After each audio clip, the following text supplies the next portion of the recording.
What's up guys, and welcome back to another episode of Career Mode. This is episode number 61, and we start this off with Brighton away from home. Graham Potter's side on the south coast. They've had a good start to the season again. Last season we know we had some great battles against them. We drew 3-3 at home, and in away was the same scoreline. Now we beat them in the FA Cup, and that was another thriller as well. It seems like whenever we face Brighton, it's always a goal glut. So heading into the game on the back of our 5-2 victory over Braga in the last game, in the last episode, wasn't a surprise just a few minutes into the game, 6.5, we would take the lead. And I was thinking, here we go again, another thriller against Brighton. Yeah, Tony bangs us in the lead against the Seagulls and gives us the advantage. It was 7th of the season in the Premier League already. And then 13 minutes in, a chance to make it 2, which I should have done. And Bueno shot straight at the goalkeeper, turned over the bar for a corner. So still leading by 1, but fast start from the Bees. 25 minutes in, staying in attack mode. Josh Silva sent through, and this time I get it right. Smacked in towards the back stick. And you know, I mentioned before, like, shot selection in FIFA 22 has gone through like a bit of a bizarre phase. You know, to begin with, I used to smack in most of my shots near post, but you might notice that I don't do that as often. Occasionally I will, but now it seems as though going towards the far corner is a far more successful way of finding your goals. And 3 minutes after the Silva made it 2, Tony bagged his brace to make it 3, heading in the corner, and I was thinking, okay, job's done here on the south coast. But starting the season off, we had 2 clean sheets in our opening 2 games against Chelsea and Fulham in West London derby. Since then, if you don't count our EFL Cup shutout against Burnley, every other game in the Premier League and the Champions League 2, we've conceded. Haven't kept a clean sheet since those opening 2 games, and this was going to be no different. Brighton, a few minutes later, we get back in the game, make it 3-1, and give themselves a glimmer of hope. But I still felt as though, and I've been saying it throughout the series, since Season 2 really, I might not be able to defend very well in this year's FIFA, but I can score a lot of goals. And just after the restart, Roberto re-extends our 3-goal cushion, makes it 4-1. And our number 7 gets goal number 7 of the season for him, and we're back up by 3. But then with 17 minutes to go again, the job basically done at this point, or so it seems. I get really frustrated when I can see goals late on in games, and this was no different, especially if I lose a clean sheet. But little ball through there, I was playing such a high press, really poor decision, such a high line there. Exploited, and then finished into the bottom corner. Cut the gap to 2, and that was how the game would finish. So it's a big win, it's 4-2, we extend our winning run.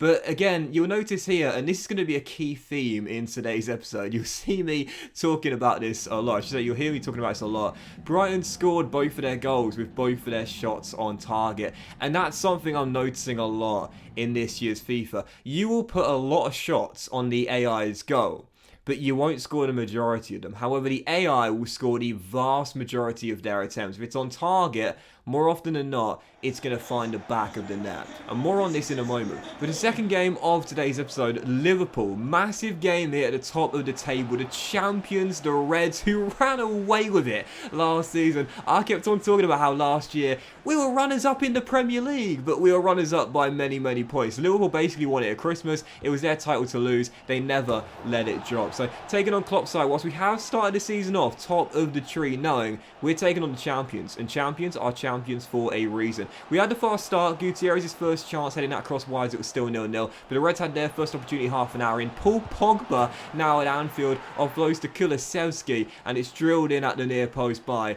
Liverpool's new number 32. 1-0, Liverpool in front. The champions do take their lead. 8 minutes afterwards, trying to respond, Santos looking for his first goal in a Brentford shirt, heading this corner wide as it was still 1-0. And again, I've been playing some pretty decent football in this game. I was creating lots of good chances, as I always seem to do. I just couldn't get a rubber to green. 5 minutes after the restart, and Bueno denied by the crossbar, and then Alisson fisted away for a corner as we were still trailing by 1. And at this point I was thinking, how am I still down? I've been just as good as the Reds. I just haven't managed to take a chance. And I've had a few of them. And 68 minutes in, as the cross goes into the far post, Sadio Mane controls. A deflection comes straight with Carlos Soler. He finds Fabinho, and the Brazilian smacks it home at the near post to make it 2. Liverpool's captain, number 3, doubles their lead. And at this point, I don't know, I guess I was getting a bit frustrated. I was dragging players out of position. I just wasn't really defending and keeping my composure and organisation in my back line. The Reds would make it 3.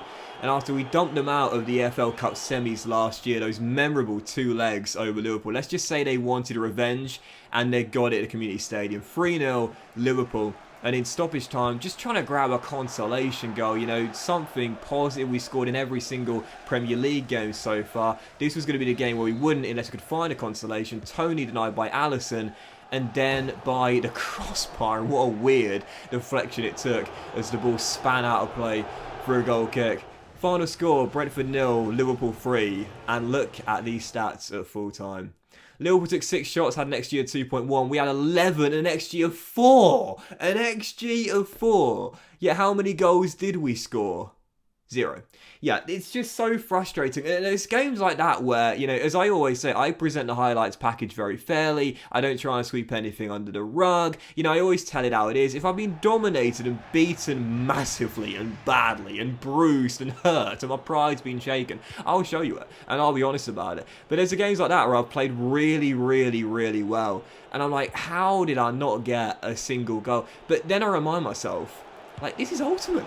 Like, this is ultimate difficulty, and that's kind of how it should be. If you're going to be the best, and you're going to beat the best on the hardest difficulty, you've got to be at your best. And that doesn't just mean playing your best, but doing the best and getting the best and getting the goals and getting the wins. And it can be hard sometimes accepting that in games like that where you played so well and you've dominated, just haven't had a rub of the green. But that is ultimate difficulty in a nutshell. If you don't take your chances, and I say it all the time, you will be punished. Simple as that. That's why we lost the game there. And again, you can look at those stats, look at the highlights and say, yeah, I didn't get the rub of the green. Yes, that's true. But again, this is ultimate difficulty. And if you want to be the best on the highest difficulty, then that's just something you've got to accept, man. Like, seriously, there's no easy games. Like, there's very, well, there are sometimes, of course, but there's very rarely easy games. Even in a lot of the wins you get, sometimes you just got to grind out the results, you know. So, following game, Club Brugge away, Belgium, match day 3 in the Champions League. Now, to Real Madrid drew with these guys on match day 2. I came into this game thinking, okay, we're probably favourites,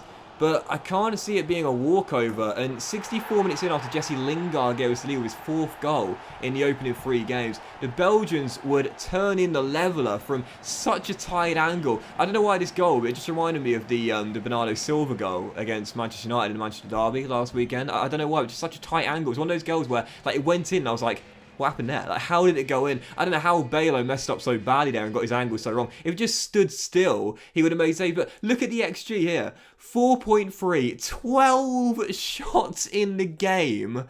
We scored 1 goal.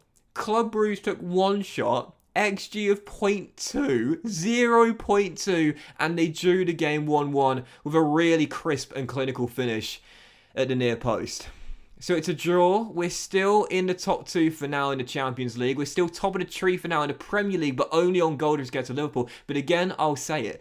This is ultimate difficulty. And if you are to be the best, if you are to get to the best, you have to be the best. And you always have to be on your game, no exception. So very frustrating couple of games there. No wins in our last 2 in all competitions. Big defeat to Liverpool, and then that slip up away in Belgium. I was thinking, okay, all right, what lessons have I learned? Well, quite frankly, defensively, like I said, we're going to concede quite a few goals because the AI very rarely miss good opportunities. So that means we've got to take more chances than we've done in the past 2 games. 1 goal in the last 2 despite our really high XGs. So Manchester City away, Etihad Stadium, massive game at the top of the table, and fail to win it, we'd probably drop to 2nd and lose our lead at the top. So early on, we took the advantage. Josh De Silva, what a start to the season with Josh. It's his 4th goal already. Puts Brentford in front, and then 29 minutes later, oh, the composure from the shocker. The 29-year-old gets the ball rolled into his feet through Ryan Niambe, getting a rare start in this game.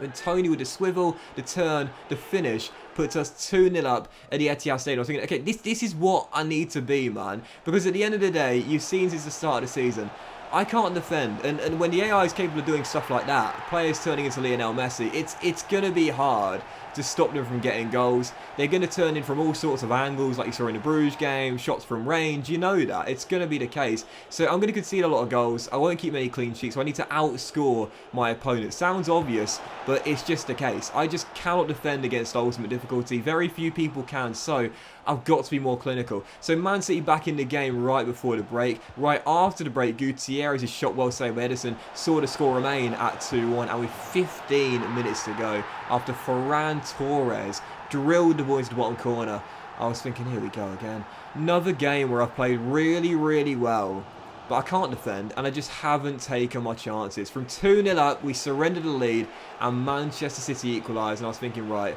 no wins in our last 3-0 competitions. That's not going to be good enough to be champions. So with 10 minutes to go, get in! We will put ourselves back in front. Nyambe storming down the right. And I've been scoring a lot more goals like this recently. Getting in behind the back line from the flanks, cutting inside and then cutting it across the face of the goal. Who's there to turn from close range? Ivan Toney. It's 3-2 Brentford and it's all hands on deck. A minute to go. Could we see out the win? And a big one in the northwest. Foden finds Torres. Ferran Torres on the ball. Takes 3 red and white shirts. Cross the middle. Smith throws it over by an incredible save by Balo. What a stop from Justin. He's had a couple of gaffes to start the season, but what a save there. Still 3-2, and then on the break, and Didi outpaces his man, keeps on going, beats Nicholas Saul, and I just had to do it. To wrap the game up, to secure the win, to return to winning ways. Roberto Gutierrez, we talk about it all the time. This guy scores more goals away than he does in West London, but huge one there. Love the last minute celebrations in front of the travelling fans, and there it is, Brentford 4, Manchester City 2, back to winning ways. But what a tough victory to get, and I'll say it once again, it's ultimate difficulty, far more shots, far better XG, but that's just how this difficulty is. It's so tough, this FIFA is just so challenging, but I love it. I absolutely love it. As tough as it is, as frustrating as it is, when you get big wins like that, you can't help but grin. 4-2 the final score, we remain top of the table 9 games in, only on goal difference. Liverpool not letting us go. It's going to be a really tight title race. I can tell it this season as we try and become Premier League champions for the first time ever. But like I said, it's going to be tough. That was this episode, guys. Big thank you for watching. If you enjoyed it, if you enjoyed today's episode of Career Mode, please do drop a like. Much love to you all. Have a fantastic day, and I'll see you for the next episode of Career Mode very soon.